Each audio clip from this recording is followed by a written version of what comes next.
27 صفر اور ستمبر کا مہینہ تھا، تو 622 عیسوی تھی۔ تو ادھر ہے مدینہ اور ادھر ہے جبل ثور۔ تو ابو بکر نے عرض کی میں نے ایک غار ڈھونڈ رکھا ہے، پہلے وہاں چلتے ہیں، تو جب ہماری تلاش ذرا رک جائے گی پھر ہم نکلیں گے۔ تو اللہ کے نبی پنجوں کے بل چل رہے تھے، پنجوں کے بل۔ پنجوں کے بل اس لیے چل رہے تھے کہ پاؤں کا نشان دیکھ کر کھوجی پیچھے نہ پہنچ جائے۔ یہ ایک علم تھا جو اب مٹ گیا ہے، چونکہ سڑکیں پکی ہو گئیں تو چور کا نشان ختم ہو جاتا ہے۔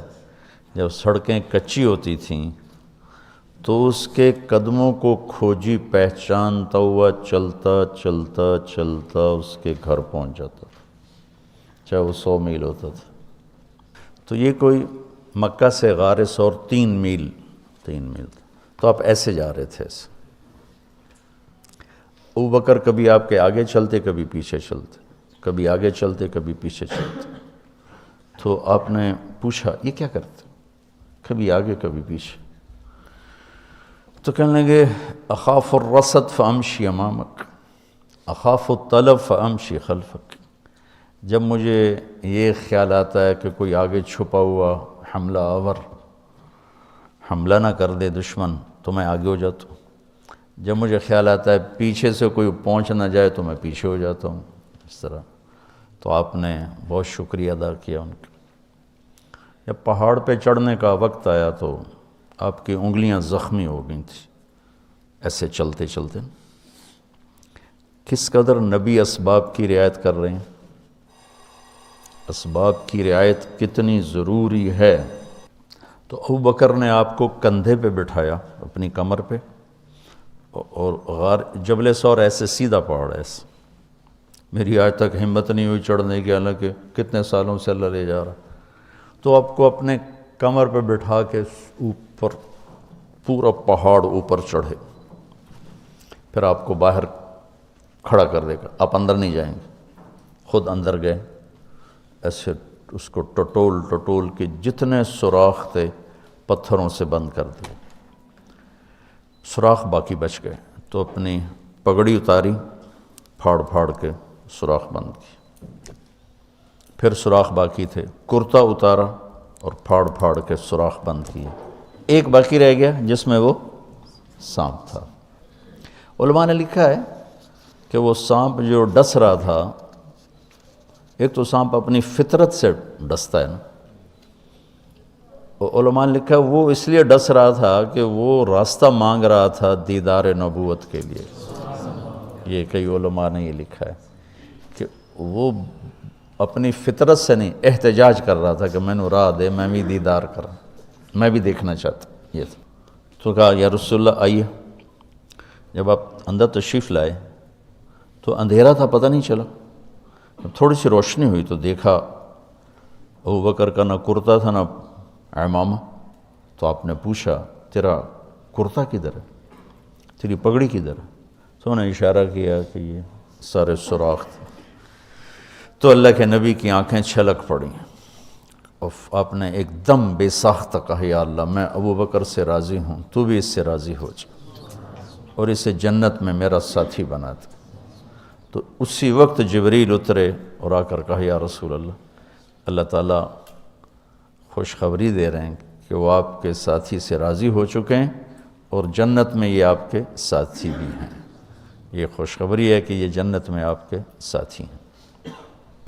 تو انہوں نے قریش نے کھوجی بلا لیا، تو انہوں نے وہ انگلیاں پکڑ لیں اور ان انگلیوں پہ چلتے چلتے چلتے جبل ثور پہنچا دیا۔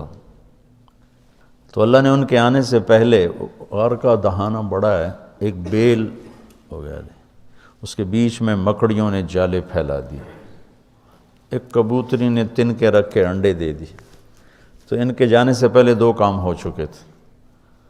تو وہ کھوجی کیسا، حالانکہ پہاڑ پہ تو کچی زمین پہ تو پورا پاؤں لگتا ہے، پہاڑ پہ تو ایسے ایک آدھ کوئی نشانی پڑتا ہوگا تو کیسا علم تھا، ان کو لا کر اس نے دروازے پہ کھڑا کر دیا، کہا یہ اس سے آگے کوئی نہیں۔ تو ابی بن خلف کہنے لگا تیرا دماغ خراب، یہ جالا محمد کی پیدائش سے بھی پہلے کا بنا ہوا ہے اور تو کہتا ہے ادھر گھس گئے، بے وقوف کہاں لے کے آ گیا؟ اب ابو بکر ڈر رہے تھے کہ یا رسول اللہ اب کیا ہوگا؟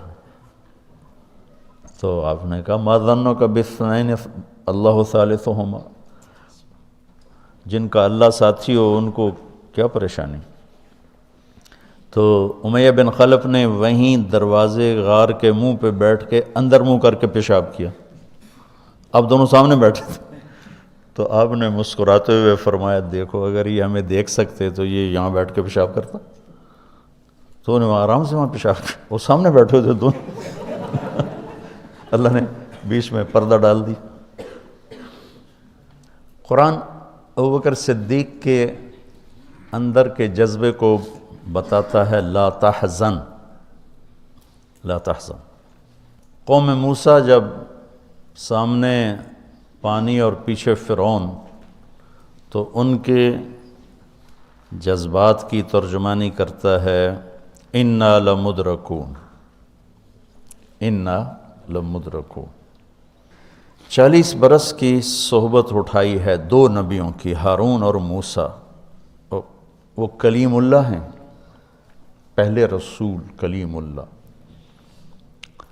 رسول تو ان سے بھی پہلے تھے، کلیم اللہ پہلے کلیم اللہ ہے، اور 4 بڑے انبیاء میں سے ایک ہیں، ابراہیم، موسیٰ، عیسیٰ، نوح، اور 5ویں ہمارے نبی سب سے بڑے۔ تو جب آگے سمندر اور پیچھے فرعون، تو ان کو اپنے نبی کی کوئی فکر نہیں رہی، نہ موسیٰ علیہ السلام نہ ہارون۔ انا میں غور کرو اور لام پہ غور کرو، ایک انا اور لام، اس کا ترجمہ میں یوں کیا کرتا ہوں کہ کہنے لگے موسیٰ تو نے مروا کے ہی چھوڑا ہمیں، آپ کا کیا بنے گا، اب کیا ہوگا، آپ کی جانوں کو خطرہ ہے، ہم مارے گئے، ہم پکڑے گئے۔ تو آگے موسیٰ علیہ السلام نے اتنی شدت سے کہا کلا۔ کلا کا ترجمہ میں یوں کیا کرتا ہوں کہ ہو تسی اسے لیک کہ یا تسی پانی ڈوب جاؤ یا تو فرعون لتر مارے، لیکن ان معی ربی، میرا رب میرے ساتھ ہے، مجھے بچائے گا تو میری تو فعل تم بھی بچو گے۔ تو انا لمدرکون ان کے ذہن کی عکاسی کرتا ہے، پستی ذہن کہ صرف اپنی پڑ گئی، اور لا تحزن عکاسی کرتا ہے کہ ابراہیم ابوبکر اپنی جان کا اگر خوف ہوتا تو لفظ آتا لا تخف، انہیں غم لگ گیا اپنے نبی کا کہ اب میرے نبی کا کیا ہوگا۔ تو حزن اپنے لیے نہیں، اپنے دوسرے کے لیے، آپ کی اب آپ کا کیا بنا، اب میرے نبی کا کیا بنے گا، اس کیفیت کے لیے قرآن نے اس میں عظمت صدیق ہے، لا تحزن، کہ انہیں اپنا کوئی فکر نہیں تھا، انہیں فکر پڑ گیا نبی کی۔ تو انہوں نے کہا ان اللہ معنا، اور ان اللہ معنا صدیق کو بھی اپنے ساتھ لے لیا، تیرے میرے دونوں کے ساتھ اللہ ہے، فکر۔ موسیٰ علیہ السلام نے صرف اپنے آپ کو لیا ان کے اس جملے کی وجہ سے، ان معی رب، میرا رب میرے ساتھ۔